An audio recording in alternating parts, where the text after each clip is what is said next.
AVP 24 news पर अब वक्त हो गया है दिन भर की 10 बड़ी खबरों का। भारत के प्रधानमंत्री ने कोरोना संकट के मध्य मन की बात कार्यक्रम के जरिए देशवासियों को संबोधित करते हुए संक्रमण से बचाव और निपटने के लिए जारी तैयारियों पर चर्चा की। प्रधानमंत्री ने कहा, पहली लहर का सफलतापूर्वक मुकाबला करने के बाद आत्मविश्वास से देश भरा हुआ था, लेकिन इस तूफान ने देश को झकझोर दिया है। प्रधानमंत्री ने अपने संबोधन की शुरुआत में कहा, मैं आपसे मन की बात ऐसे समय पर कर रहा हूं जब कोरोना हम सभी के धैर्य, सभी के दुख बर्दाश्त करने की सीमा की परीक्षा ले रहा है। बहुत से अपने हमें छोड़कर चले गए हैं। इस समय हमें इस लड़ाई को जीतने के लिए विशेषज्ञों और वैज्ञानिक सलाह को प्राथमिकता देनी है। राज्य सरकार के प्रयत्नों को आगे बढ़ाने में भारत सरकार पूरी शक्ति से जुड़ी हुई है। राज्य सरकारें भी अपना दायित्व निभाने की पूरी कोशिश कर रही हैं। प्रधानमंत्री ने आगे कहा, मैं देख रहा हूं हमारे बहुत से डॉक्टर भी यह जिम्मेदारी स्वयं उठा रहे हैं। कई डॉक्टर सोशल मीडिया के जरिए लोगों को संक्रमण से संबंधित जानकारियां दे रहे हैं। फोन और व्हाट्सएप पर भी काउंसलिंग कर रहे हैं। कई अस्पतालों की वेबसाइटों पर जानकारियां उपलब्ध हैं। आप वहां से डॉक्टर से परामर्श भी ले सकते हैं। यह बहुत ही सराहनीय है। कोरोना के संकट काल में वैक्सीन की अहमियत सभी को पता चल रही है, इसलिए मेरा आग्रह है कि वैक्सीन को लेकर किसी भी अफवाह में ना आए।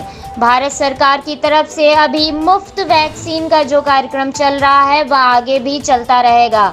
राज्य सरकारों से आग्रह करते हुए प्रधानमंत्री ने कहा, इस मुफ्त वैक्सीन अभियान का लाभ उठाने के लिए अपने राज्य के ज़्यादा से ज़्यादा लोगों तक वैक्सीन पहुंचाएं।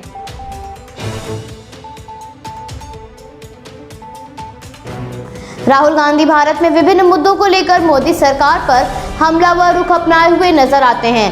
राहुल गांधी ने एक बार फिर मोदी सरकार पर निशाना साधते हुए कहा, सिस्टम फेल है, इसलिए ये जनहित की बात करना जरूरी है। इस संकट में देश को जिम्मेदार नागरिकों की जरूरत है। अपने कांग्रेस साथियों से मेरा अनुरोध है कि सारे राजनीतिक काम छोड़कर सिर्फ जन सहायता करें। हर तरह से देशवासियों का दुख दूर करें। कांग्रेस परिवार का यही धर्म है।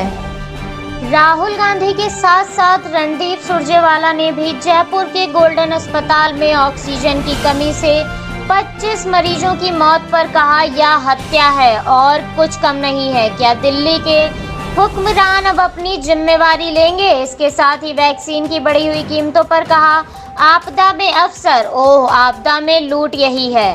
कोविड शील्ड टीके का रेट मोदी सरकार को 150 रुपए, प्रांतीय सरकार को 400 रुपए, अस्पताल और आम जनता को 600 रुपए। कोवैक्सीन टीके का रेट मोदी सरकार को 150 रुपए, प्रांतीय सरकार को 600 रुपए, अस्पताल और आम जनता को 1200 रुपए। इसके साथ ही रणदीप सुरजेवाला ने आगे कहा, इवेंट जीवीजी का भारत कुछ यूं हुआ आत्मनिर्भर। खुद टेस्ट कराओ, खुद ब्लैक में दवा खरीदो, खुद ऑक्सीजन सिलेंडर का जुगाड़ करो, खुद बेड के लिए अस्पताल भटको, खुद 3 गुने पैसे देकर वैक्सीन लगवाओ। तो हो गया ना विश्व गुरुजी न्यू इंडिया आत्मनिर्भर। वह झोला उठाएंगे और चल देंगे।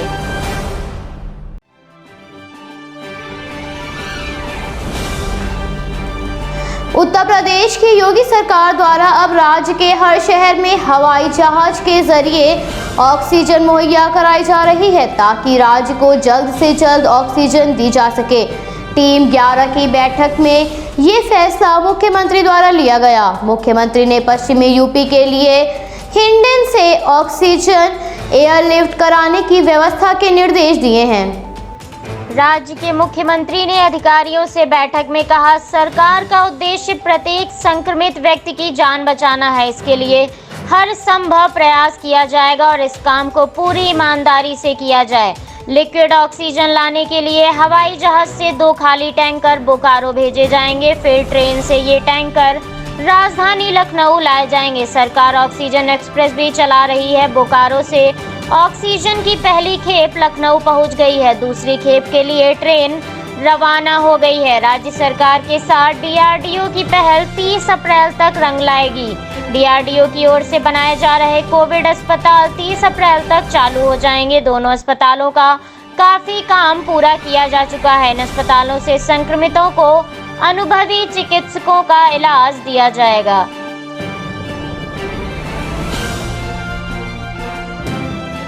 कोविड-19 संक्रमण का प्रकोप अपने चरम पर है। ऐसे में हरिद्वार में महाकुंभ अभी भी जारी है, तो वहीं आज कुंभ में श्री देवभूमि लोक संस्कृति विरासत शोभा यात्रा समिति की ओर से महाकुंभ में स्नान के लिए पहाड़ से अलौकिक देव डोलियां प्रेम नगर आश्रम में पहुंची।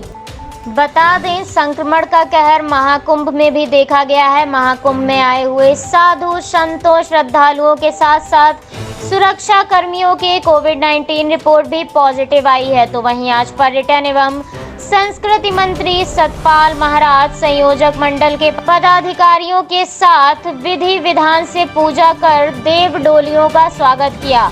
देव डोलियों ने प्राथमिक रूप से कुंभ स्नान किया। संक्रमण के प्रकोप को देखते हुए सिर्फ 3 देव डोलियां ही स्नान के लिए हरिद्वार पहुंची। देवभूमि सांस्कृतिक विरासत शोभा यात्रा समिति के अध्यक्ष मोहन सिंह रावत के अनुसार देव डोलियों का स्नान कार्यक्रम भी प्रतीकात्मक किया जा रहा है। पूर्व निर्धारित कार्यक्रम के अनुसार हजारों लोगों को देव डोलियों में पहुंचना था, लेकिन प्रधानमंत्री के आह्वान के बाद अब सिर्फ 3 देव डोलियां ही स्नान के लिए लाई गई हैं।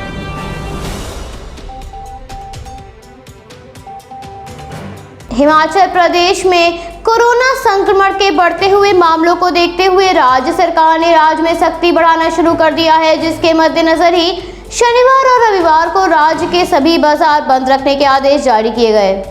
वीकेंड कर्फ्यू का असर हिमाचल प्रदेश में साफ दिखाई दिया। इस दौरान तकरीबन सभी जगह बाजार बंद रहे। दूध व दुग्ध उत्पादों के अलावा फल, सब्जी, दवाई जैसी जरूरी रोजमर्रा की सेवाओं की बिक्री करने वाली दुकानों को बंद करने के आदेश से अलग रखा गया है। ये दुकानें सामान्य तरीके से खुली रहेंगी। हालांकि इन दुकानों पर भी भीड़ कम ही रही। आदेश में होटल, रेस्टोरेंट और ढाबों को पर्यटन विभाग की ओर से जारी कोविड संबंधी स्टैंडर्ड ऑपरेटिंग प्रोसीजर के तहत संचालित करने का आदेश दिया गया था, लेकिन ज्यादातर होटलों में अन्य राज्यों के वीकेंड लॉकडाउन जैसे आदेश के चलते सन्नाटा पसरा रहा। स्वास्थ्य आपदा प्रबंधन से जुड़े अधिकारी जरूरी दफ्तरों में पहुंचे, लेकिन अधिकारियों की संख्या में भी कमी देखी गई। कर्फ्यू के दौरान पुलिस की टीम बाजारों में गश्त करती हुई नजर आई।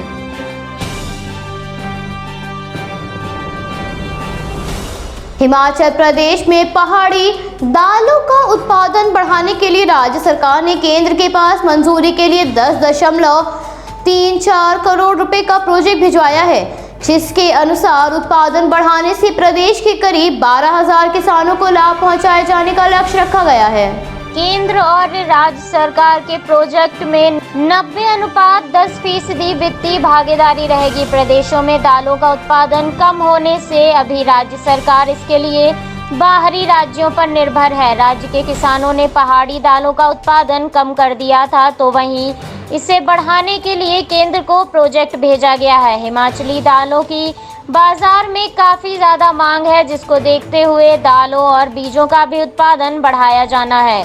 हिमाचल प्रदेश में दालों का उत्पादन बढ़ाने के लिए केंद्र और राज्य सरकार की वित्तीय मदद से ये प्रोजेक्ट वर्ष 2021-22 से 2026 तक चलाया जाएगा। इसमें किसानों को उचित प्रशिक्षण, उन्नत किस्म के दालों के बीज, आधुनिक कृषि तकनीक इस्तेमाल होगी और प्रदर्शनी फॉर्म भी किसानों के लिए विकसित होंगे।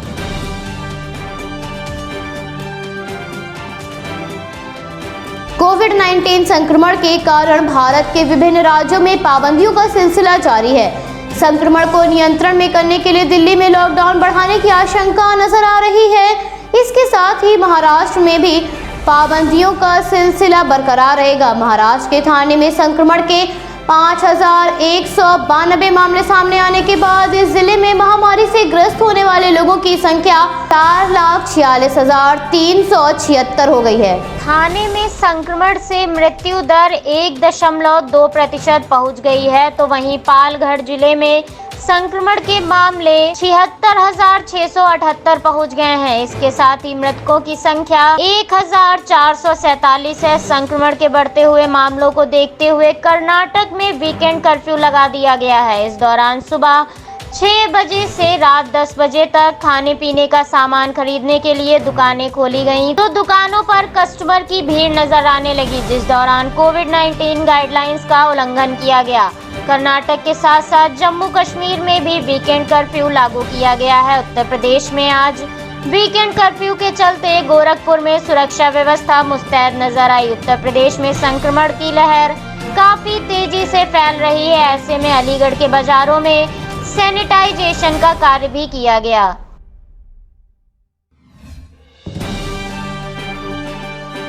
कोविड-19 महामारी का कहर दिन प्रतिदिन बढ़ता जा रहा है। रोजाना आ रहे मामलों में लगातार वृद्धि हो रही है। आज चौथे दिन भी संक्रमण के मामले 3 लाख से ज्यादा सामने आए।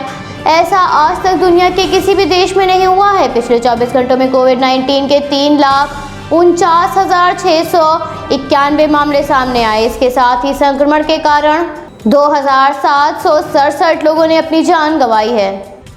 इन मामलों में हो रही बढ़ोतरी के साथ ही भारत में महामारी का संकट गहराता जा रहा है। महामारी के बढ़ रहे प्रकोप के कारण भारत में स्वास्थ्य व्यवस्थाओं का बुरा हाल है। कहीं दवा तो कहीं ऑक्सीजन की कमी हो गई है, जिस कारण मरीजों की जान जा रही है। ऑक्सीजन की कमी से अब तक कई मरीजों की जान जा चुकी है। भारत के विभिन्न राज्यों के सभी अस्पताल ऑक्सीजन और दवा की किल्लत का सामना कर रहे हैं। 2700 लोगों की मृत्यु के साथ ही इस महामारी के कारण अपनी जान गंवाने वाले लोगों की संख्या लगभग 1,92,300 को पार कर गई है। इस समय भारत में एक्टिव केसेस की संख्या 26,82,751 है। इसके साथ ही इस महामारी से ग्रस्त होने वाले लोगों की संख्या लगभग 1,69,60,000 के पार चली गई है।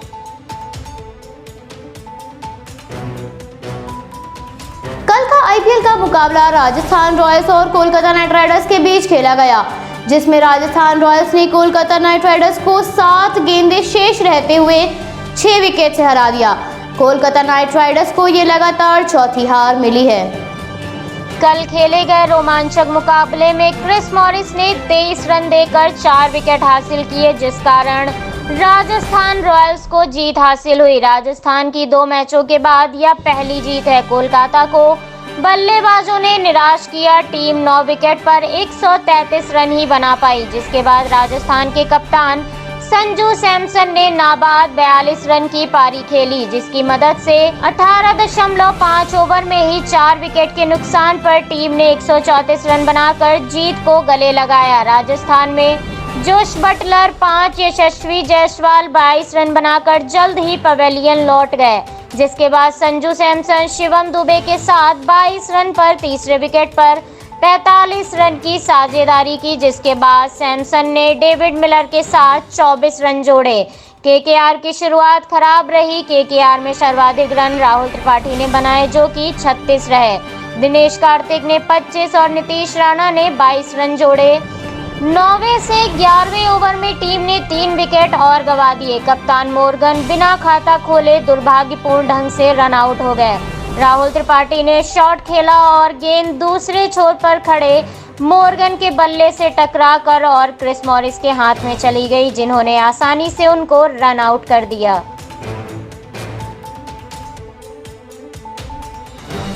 अमेरिकी राष्ट्रपति जो बिडेन पर भारत को कोविड-19 टीके के लिए कच्चे माल पर लगी पाबंदी हटाने व एस्ट्राजेनेका टीका मुहैया करवाने का दबाव दिन प्रतिदिन बढ़ता जा रहा है। शक्तिशाली यूएस चैम्बर ऑफ कॉमर्स कई सांसद और प्रमुख भारतीय अमेरिकियों ने भारत को राहत सामग्री मुहैया कराने के लिए आवाज उठाई है।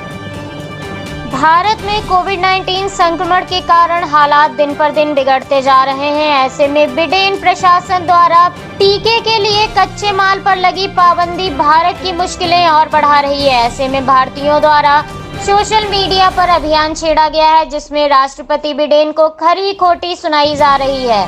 भारतीय विदेश मंत्री एस जयशंकर द्वारा कोविड-19 से युद्ध में मदद देने की अपील के बाद अमेरिकी चैम्बर ऑफ कॉमर्स ने अंतर्राष्ट्रीय मामलों के मुखिया और कार्यकारी उपाध्यक्ष मेरिन ब्रिलियंट ने कहा, एस्ट्राजेनिक के टीके व अन्य चिकित्सा उपकरणों को भारत, ब्राजील सरीखे देशों को मुहैया करवाने का समय है। अमेरिका को अब इनकी जरूरत नहीं होगी।